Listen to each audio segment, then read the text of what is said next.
Alejandro is the Director of Analysis and Analytics at Mazatlán ASI in Liga MX. He has prior experience with Monterrey, the Mexican national team, San Luis, and has worked independently with coaches and sporting directors for teams such as Kashima Antlers, Club Bolivar, the Uruguay national team, Merida, and many others. His presentation today will be Building a Data-Driven Culture on Evangelism.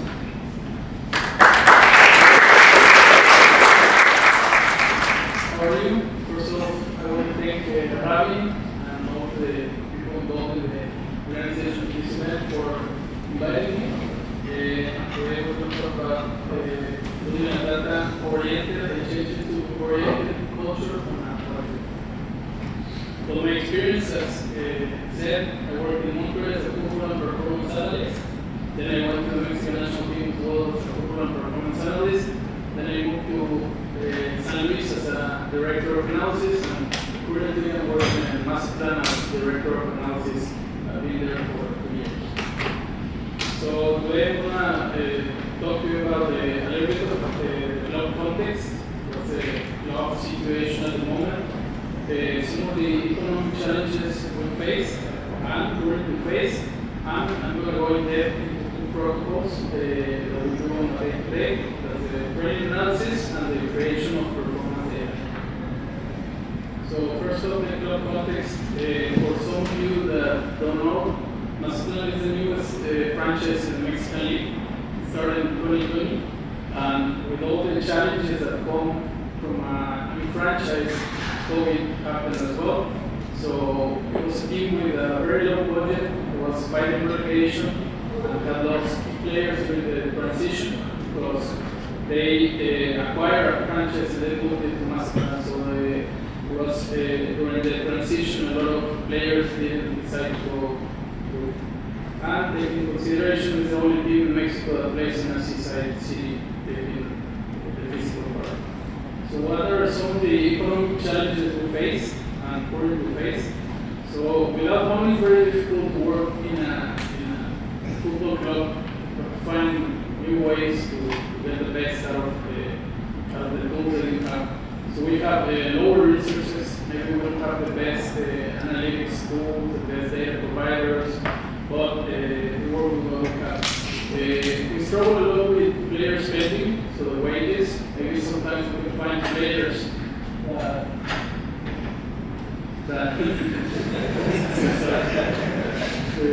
we can find players that are finished their contracts and we want to sign them, but we cannot afford their wages. So it comes another limitation. Obviously, we have a restricted transfer budget, and our scouting is very limited. So our first filter in scouting is the economic part. So we filter economically, and then we start looking for players. So it's very difficult to find very good players at a very low price. As well, we have a very limited human resource. In my department, we work 4 people. I have my data analyst, myself at the head of the department, and I have a football analyst for the first team and a football analyst for the academy. So for some of you who have worked with football analysts, you know that most of their time goes in video analysis and training analysis. So basically, all of the data comes is work with the data analyst and me. Another challenge is talent retention. We may have some good players, but if they're performing good, the bigger teams in the league, such as Azul, will take them away from us, and it's a struggle. So these are some of the resources that we work with at the moment. Fortunately, the league provides certain providers of data and physical performance for all the teams, so we have to spend money on that. Although the money we spend, we have to be very precise not to waste any single dollar. Another problem that comes with this is that we don't have the human resource to work with all of this data, all of this information. And the idea is to take this data and turn it into insights and actionable insights. So we lack the human resource to get to that. So So the first protocol or process that we do on a day-to-day basis is training analysis. What involves a training analysis? It's evaluations, it's documentation of individual plans, workload management, and assess any performance target of any team. It has two aims: to prevent injury and improve performance. So the objectives of this protocol that we do is to standardize the first team protocols to all the categories, make the data capture, storage efficient, and generate relevant insights for decision making. So our training analysis is divided into three: what do we train, how much we train, and how do we train. So what do we train? What are the objectives of the session? How much we train? What's the volume? And how do we train the intensity or pace of our training sessions? So every day before the training session, the coach has to send us a PDF file where they show us what they're going to train, what they want to train, what space, what quantity of players, how much time, and what are the objectives. With that, we take all that information and we create dashboards and centralize it to be able to compare it. We're looking to understand what are we training in all of our categories, concepts, drills, space, time, understand the growth process of the academy players.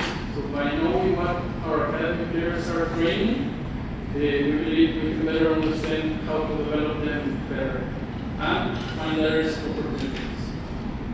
So we document all training sessions for all the categories of the club, all the official categories, and this allows us to see in a bigger picture what the club is like.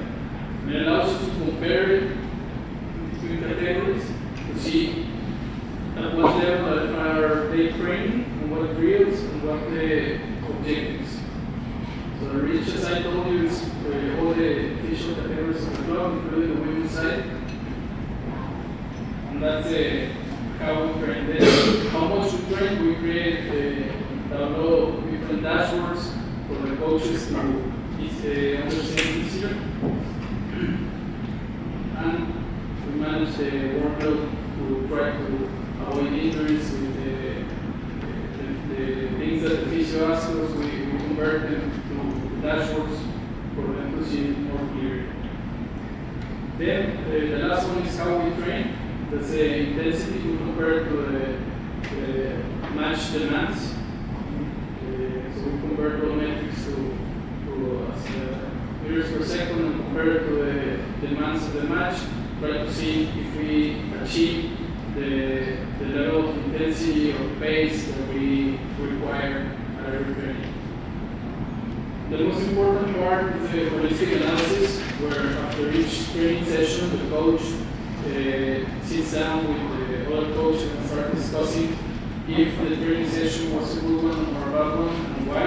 If they reach the levels, the physical levels, and they achieve the objectives, technical, tactical, that they wanted.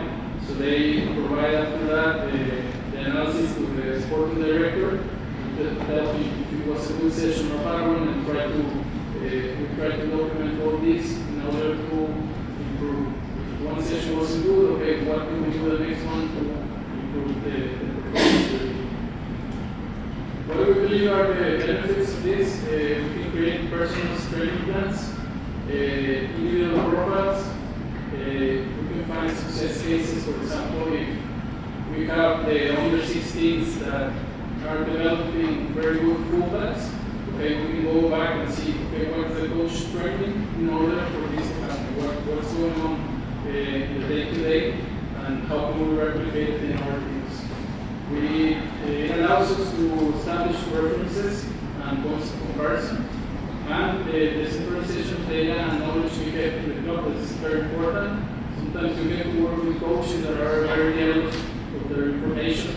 The data don't allow you to fit in the training sessions or to give you the information about it. So with this, we ensure that the information is kept in-house for the knowledge and growth of the club. And And the second part is going to be about creating performance data. The objectives, as well as the other one, is to standardize protocol for the first team. Priorities, facilitate qualitative analysis for coaches, make the data capture and storage efficient, and generate relevant insights for decision makers. So what is the protocol? We have a simple platform where the coach has to enter before and after every match, where he has to rate his players and the whole team individually and group. So before the match, he has to fill in a strategic plan. How is he going to attack the match? What's his idea to attack the rivals' weaknesses or their strengths? Qualitative and quantitative. He has to rate after the match. Then he rates scale to 1 to 10, and he gives a brief description of what happened in the match for the team and individually as well. So the result is a simple PDF file where it gives us an idea of what the match was. But the important thing is what we do with this information. We create another dashboard with this data, and we believe it helps us in the decision making. So we centralize all data, we generate group and individual programs.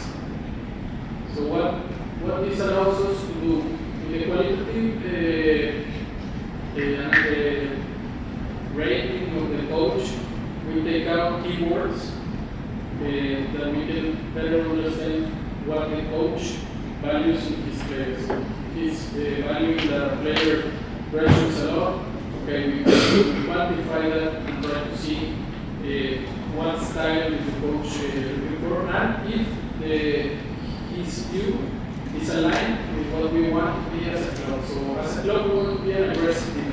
And we see then that the coach values pressure a lot. Sorry, that's in Spanish, the biggest positive point is pressure. So he values a lot pressure. So we can try to understand if his vision is aligned with the style that we want as a club. Then it allows us to make position profiles, and we can understand what the coach values in each position, and it can help us as well in scouting. So these are fullbacks, for example. So the coach values a lot the defensive rules and fullbacks. With this information, we can create position profiles for scouting, trying to find the best players that suit the coach. We can see the players' progression and how are they doing, and it arrives to an individual big picture. So in this case, this is one of our strikers, Luis Amarilla. If you can see, he's a very regular player. One time he got a bad rating because he was sent off. Afterwards, one of the things, he's a striker. But one of the things that the coach values more from him is pressure. And one of the areas to improve is accuracy. So it's a striker that doesn't score many goals, but he's going to help your team with pressure. Then when we compare to data, we see that he's the fourth player that has the most more recoveries in the position half. And you can see as well in the video, we can get a clear idea, political idea of the player performance and better know our players. So the reach and growth for all the categories, so every single team in category in our team does this. Well, we believe are the benefits. We get to evaluate the coaches based on our desired playing style. We get to see through the eyes of the coach, see what he's asking from the players and what he's getting. We're able to create individual profiles. We get to develop individual training plans. For example, in this case of the striker, if he's not good at scoring goal, we can develop individual training plans for him to attack that weakness. We can create group profiles. In terms of scouting, we can create position profiles to find players that have the characteristics that the coach values, and understand the academy player development and find if they are suited to be in the first team. Well, to conclude, the takeaways would be you're able to create valuable data and insights without cost, because this we did it all in-house and it didn't cost us anything. The important part is how you take this information and how you use it. One very important part is that data interpretation and storytelling, I think, is crucial. You have to be able to speak the language of the coaches and the sport directors. Normally they don't speak data, so you have to translate everything and put it in terms that they understand. You have to do the right questions, and in these last 2 points I didn't go in there, but we are dealing with a low budget. We have to partner with organizations that maybe are starting, and so you can work together without cost and outsource at a lower price or low price. And that's it. Thank you very much.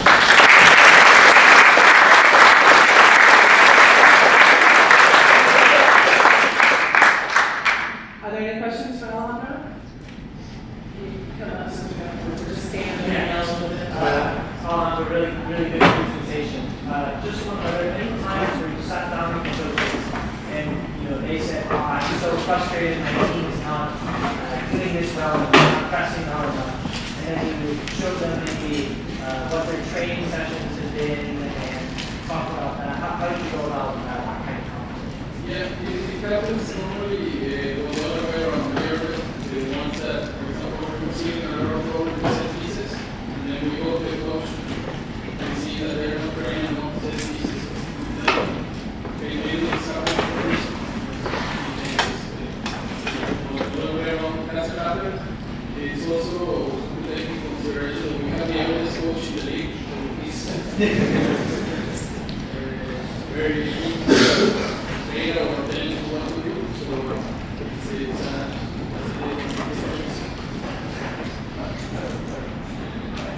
I just want to ask you about your approach in Leagues Cup and how that was different. Obviously, in the MS, you're used to those opponents.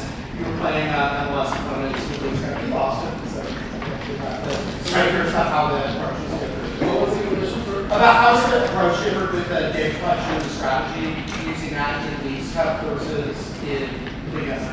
No, it's the same. It's what we have different video providers. Both in terms of data for the videos, for the data provider, or because it's also a short memory, and it's not we don't have to use it that much. So we don't take the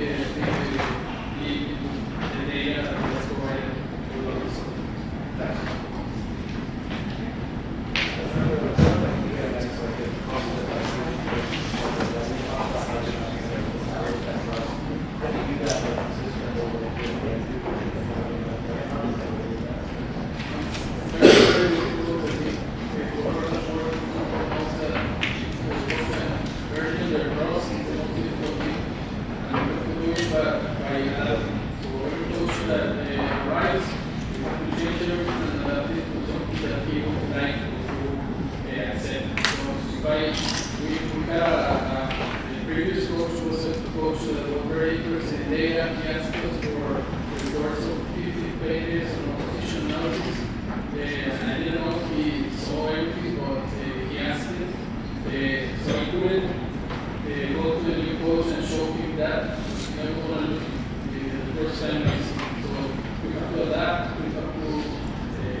Any last questions?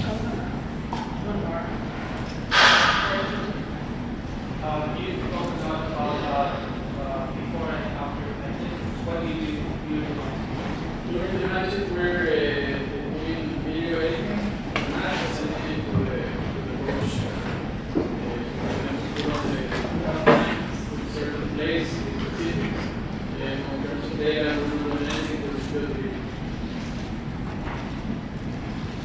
we're going to take